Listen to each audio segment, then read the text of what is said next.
You ever meet somebody and you just know what kind of bike they'd be? Like immediately?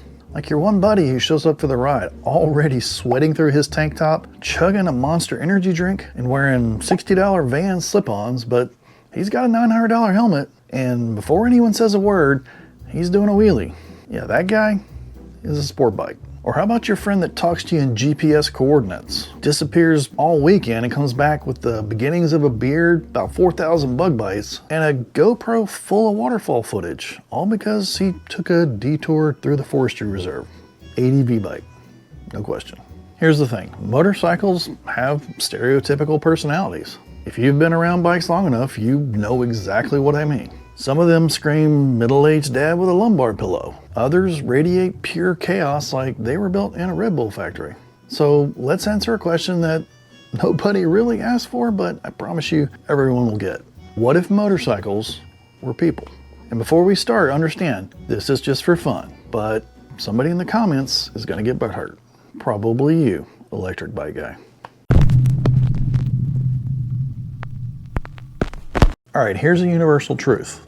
Every bike has a personality. Some motorcycles look at you and they're like, I want to take you on a nice relaxing ride through the mountains and talk about life. Others will look you dead in the eye and say, let's hit 130 miles per hour in the rain and run from the state patrol along the way. What? But that's the fun of it, right? It's not just about which bike has the most horsepower or which bike's saddlebags have a USB port and speakers. It's about the vibes and the attitude that each bike brings to the table. And let's be honest here, we all have a friend or two whose bike totally matches who they are. So let's dive into this psychology. No degrees required. And trust me, by the end of this video, I'll bet you're gonna know exactly who in your friend group matches what bike. First up, cruiser guy. You know this guy. He doesn't ride to get somewhere, he rides to not be somewhere. He's not in a hurry, he's not in a group chat, he's just vibing with the road like it owes him money and respect. You can easily picture this bike's personification. Black leather vest, beard with just enough gray in it to qualify for senior discounts, sunglasses permanently affixed to his face, even indoors, and the bike, big, heavy, and loud enough to upset nearby livestock. This dude's idea of tech is a Zippo lighter and a toolkit he bought in 1997. His cell phone flips and GPS? Nah man, he just knows where stuff is. He only drinks black coffee and eats beef jerky like it's a major food group. And he probably has a nickname like Lefty, and nobody knows why. Not even him. This guy doesn't wave at every rider. You gotta earn it. He's been riding since before you were born, son. Probably on a rigid frame shovel head he rebuilt in his garage while listening to ZZ Top. And his stories? Oh, they're good. Real good. Even if you've heard the same one 3 times, you're gonna hear it for a 4th. And he respects the rules, as long as he made them. Never lane splitting, loud pipes always, and an open face helmet with a bandana is required uniform. And maintenance? This guy could rebuild a car with his eyes closed and one hand holding a cigar, usually while muttering something about those kids today. Back in my day, we didn't need traction control. You slid, you learned. That was traction control. Cruiser guy isn't here for your TikTok. He's here for the open road, or maybe a slow roll through the dealership parking lot on a Saturday afternoon. But you respect him, or you learn to. All right, let's talk about the human energy drink, Sportbike guy. You know he's arrived before you see him because you heard his Akrapovich 3 exits ago. Not the low, bassy rumble of a cruiser, nope, more like a high-pitched chainsaw screaming through space and time. This guy, he's max 24, smells like he took a bath in Dior Sauvage, and owns more helmets than socks. Let's get one thing straight. Sportbike guy's not just riding to the gas station. He's setting his best lap time to the gas station. Everything's a race. Everything's a flex. And the speed limit? That's just a suggestion for people who don't have quick shifters. His leathers? No. Color-matched hoodie, of course. Black denim jeans and boots? Nah man. Classic Jordans for aesthetic. And the bike? A 1000cc missile with more technology than a space shuttle. And don't get him started on numbers. 0 to 60 in 3.2 seconds. 3 GoPros and a 360 pole sticking up from the back like a Japanese Sashimono. And 7,000 TikTok followers, baby. This is also the guy who rev bombs under bridges, through tunnels, at red lights, at pedestrians, near wildlife, and during baby christenings at church, because it echoes. You want a group ride with him? Forget about it. He's at the front for 12 seconds, then he's gone. Next thing you know, he's in the group chat, airdropping shaky phone footage that looks like it was filmed by a squirrel strapped to a bottle rocket. But here's the thing, as much chaos as he brings, there's always some part of you that's a little bit jealous. Because Sportbike guy's living fast. He's leaning hard and dragging knees like he's got nothing to lose except chicken strips. And maybe you remember when you were that fearless. Before your back started hurting. Before you checked insurance rates. And before you Googled, can you pull a hamstring from a cold start? He's not practical. He's not quiet. But he's fun. Even if he's also the reason you have a lawyer on speed dial. You ever met someone who packs like they're going to Mars, but then they just ride one state over? You know, this is the guy that shows up to the weekend ride with a GPS unit the size of a laptop and a hydration pack that could irrigate crops and 3 GoPros, all to capture 3 different angles of him making oatmeal on a jet boil. Yeah, that's Adventure Bike guy. His bike looks like a transformer had a baby with a hiking boot.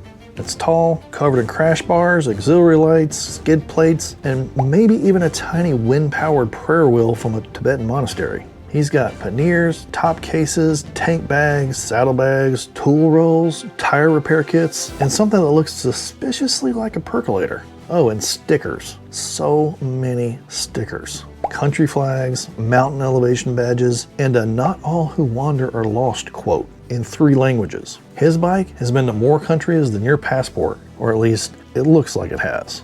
Because while he may talk about Dakar rally routes and transcontinental expeditions, 80% of this bike's miles have been clocked on scenic byways and paved parking lots. But don't you dare suggest that, because he's planning a solo ride through Patagonia next year, right after he wraps up his online wilderness navigation course and the kids finish soccer season. He brags about always bringing backup fuel, a water filter, emergency flares, a signal mirror, bear spray, backup bear spray, and a collapsible hatchet just in case. Just in case of what, Greg? We're riding to Arby's. And don't ask him about gear unless you want a 30-minute TED Talk about Gore-Tex zippers and D3O armor. Because he's got pants that could survive a moon landing. And every ride has to turn into a nature documentary narrated by him. Notice the shift in the terrain? That's a Class 2 gravel to loam transition right there. Classic Georgia foothill composite. We're in a Waffle House parking lot, Greg. Now, this one's tricky, because on the surface, Electric Bike Guy's got everything figured out. His gear is spotless and it's always matte black or gray. His jacket looks like something you'd wear on the bridge of a spaceship. You know, that one guy who always dresses like he's in Starfleet Command. Yeah, that's him. That's Electric Bike Guy. And you won't hear him coming either. Not because he's sneaky, because his ride sounds like an air conditioner set on eco mode. You're waiting at a stoplight, idling and vibrating like a washing machine full of bricks, and he just whooshes by. No engine noise, no wave, no soul. And speaking of the wave, don't count on it. He's not trying to be rude, it's just the algorithm didn't recommend it. This guy's dashboard isn't gauges, it's a full-blown touchscreen with customizable ride modes, battery analytics, and probably access to his crypto wallet. He doesn't wrench, he updates firmware. I set my braking regen to 62%. Yeah, it helps with battery regen and corner entry smoothness. What does that even mean? And don't try to bond with him over shared motorcycle culture. He's not into loud pipes, oil changes, or that time you dropped your bike in the Blockbuster parking lot. He's into clean renewables, carbon neutrality, and showing you charts that prove your internal combustion engine is objectively inefficient. His helmet? Matte black. His boots? Vegan leather. And his gloves? They must have touchscreen fingerprints, obviously. And don't even bother asking him how far he can go on a charge, because he's got an app for that, and a spreadsheet, and a real-time efficiency tracking widget that syncs to his smartwatch. He doesn't ride for escape, he rides for optimization. But look, we give him grief because he's different, but there's no denying it, electric bikes are fast. Instant torque, no gear shifts, no heat, just twist and gone. And even though he doesn't wave back right now, once he uploads the right update, he might. Now we're entering espresso territory. Cafe Racer Guy is part rider, part artisan, part 1972 reincarnation in a 2025 body. This guy didn't buy a bike, he built one. Well, technically he watched someone build one on YouTube and then paid another guy to build it for him, but the point is, he curated it. Every inch of this motorcycle is form over function. Pure poetry. Clip-on bars, check. Tiny leather seat that looks like it was stitched by a 19th century cobbler, check. No mirrors, no turn signals, but 5 different kinds of brass bolts, check, check, and ironically, check. This is the guy who rides 12 miles to a coffee shop, takes 30 selfies with his bike, and then rides home. Not because he doesn't want to ride any further, but because his spine tapped out after riding 20 minutes on that custom seat pan made from reclaimed barnwood. His helmet? Retro bubble visor, of course. Vintage gloves that might actually be driving gloves, and a jacket that looks like it belonged to Steve McQueen and smells like pipe tobacco and way too much cologne. His playlist? Obscure indie synthwave, by that one band that only records on cassettes so he can play it on his retro Walkman. And when you talk to him, he's cool. Like, too cool. Even when it's 93 degrees outside, he's somehow not sweating. That kind of aesthetic discipline, it just ain't right. And this guy will talk your ear off for 6 hours about how to get the right patina on a tank badge. Yeah, I don't really do group rides. I prefer like analog solitude, No, Derek, I don't know. Ah, yes, touring bike guy.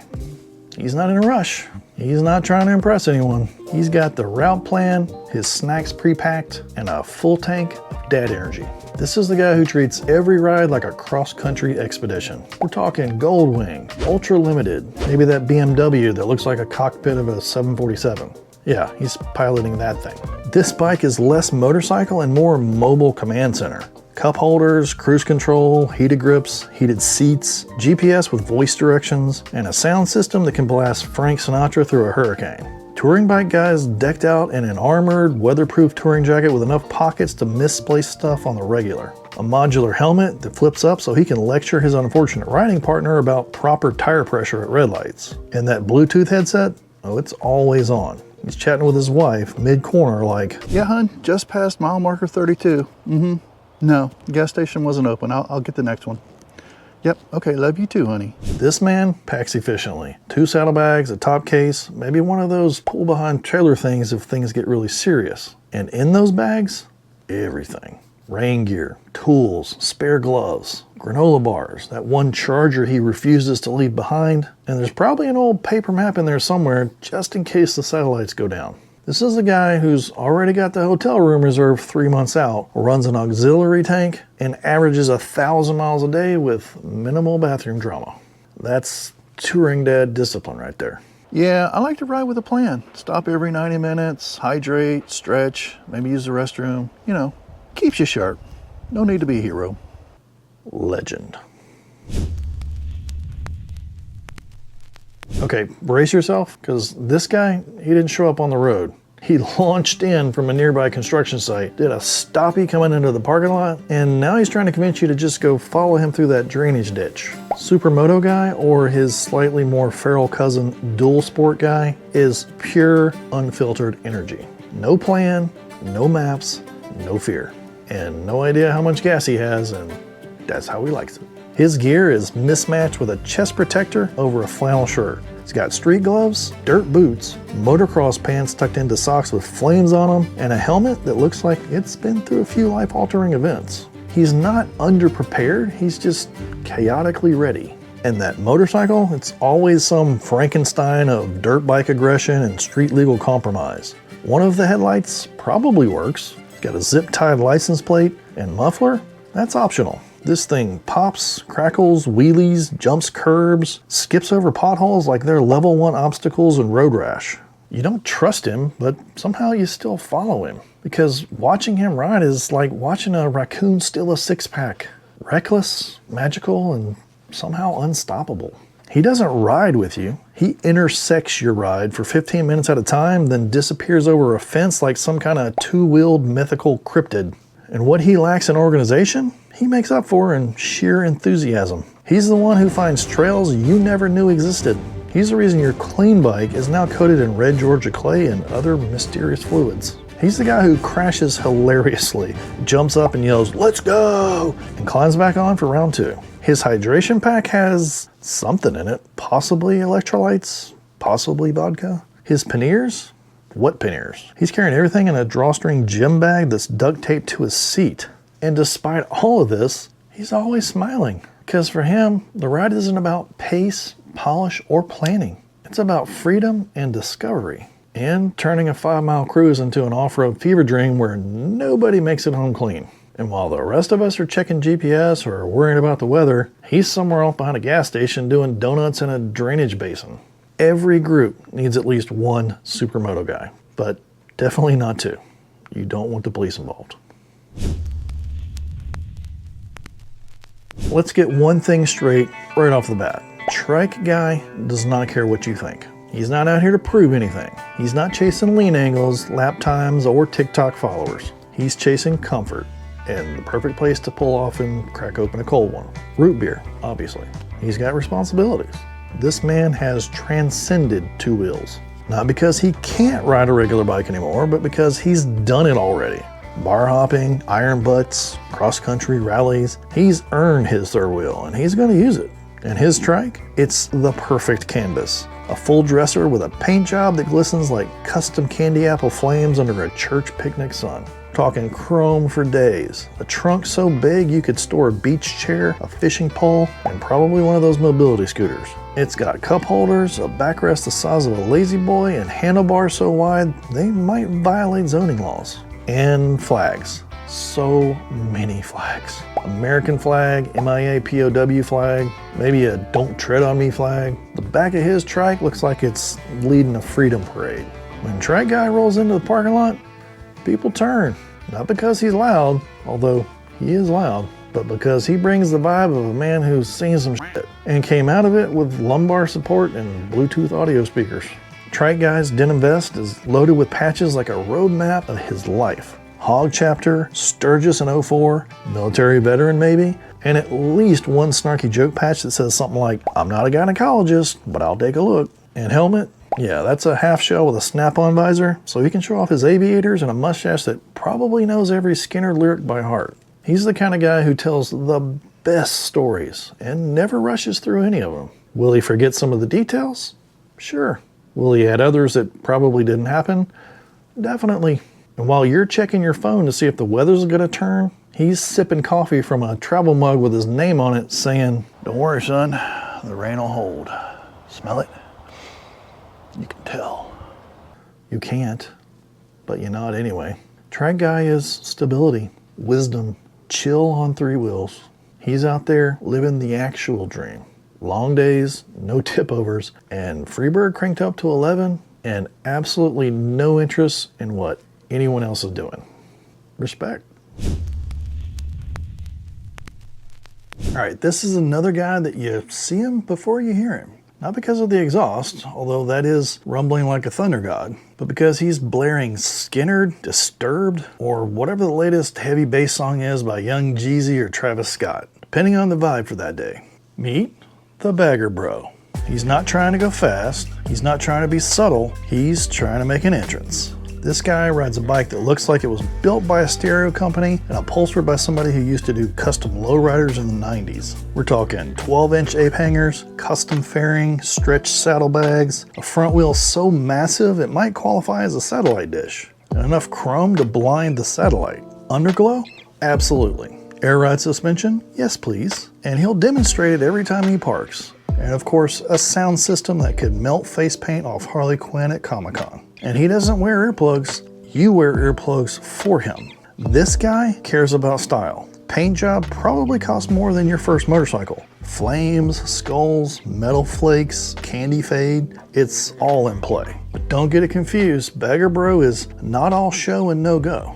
He can ride, he's logged miles, because he's been to every rally and custom bike show on the planet. Daytona, Sturgis, Laconia, his patches aren't for show, they're for proof. He's not chasing performance, he's chasing Instagram clicks. He's not subtle, he's not quiet, he's not sorry, and we wouldn't have it any other way. If a motorcycle were a sculpture, a chiropractor visit, and a fire hazard all rolled into one, and stuck in an early 2000s Discovery Channel time warp, yeah, that'd be Custom Chopper Guy. Sightings of this almost extinct breed are pretty rare these days, but they are still out there. This man doesn't just own a bike, he owns a statement. And that statement is, I will suffer spinal compression and heat stroke in the name of pure, unadulterated badassery. This machine is long, low, and loud enough to rearrange internal organs. The rake on that front end looks like it's trying to harpoon the moon. The handlebars are so far apart it takes GPS just to steer. The seat's basically a leather saddle strapped to raw steel, and the exhaust curves like a dragon's spine and screams like one too. There are no gauges, no ABS, definitely no fuel light, just vibes, chrome, and a deep trust in fate. Every bolt is custom, every weld is artwork. The paint job? Hand-flamed ghosted skulls with lightning bolts, airbrushed to perfection and sealed with testosterone. Chopper Guy rolls in late, leaves early, and steals every photo op. Because his bike isn't just a bike, it's a rolling monument to attitude. And listen, this bike is terrible to ride. Suspension? Non-existent. Turning radius? About the same as an aircraft carrier. And comfort? Think medieval torture device. As for reliability, well, let's just say he knows the number to every tow truck driver in the tri-state area. And yet, you admire the hell out of him. Because Chopper Guy doesn't care about cornering, or comfort, or practicality. He built something outrageous and rides it with pride. This guy isn't looking for validation. He's probably looking for gasoline because that tank holds maybe half a gallon, tops. And sure, he might break down. A lot. But when he does, he breaks down in style. Parked crooked under a bridge, smoke curling up from the tailpipe, arms crossed and looking like a rock album cover titled Born to Tow. He doesn't ride often, but when he does, the whole road notices. All right, I think we met everybody, and the truth is, every one of them, they're all riders. Every style, every setup, every engine size. So here's my question to you. Which one are you? Or more likely, which mix are you? Because let's be honest, some of us are 60% touring dad, 25% ADV nerd, and maybe 15% supermoto guy when the coffee hits just right and we see a nice jumpable curb. Tell us what your biker personality is in the comments, and don't hold back. And if you enjoyed this silly little indulgent dive into biker psychologies, go ahead and tag your riding buddies, especially the one who's definitely probably electric bike guy. And be honest, somebody in your group is probably future trike guy too. You just haven't told him yet. In the meantime, ride hard, stay salty, and we'll see you in the next one.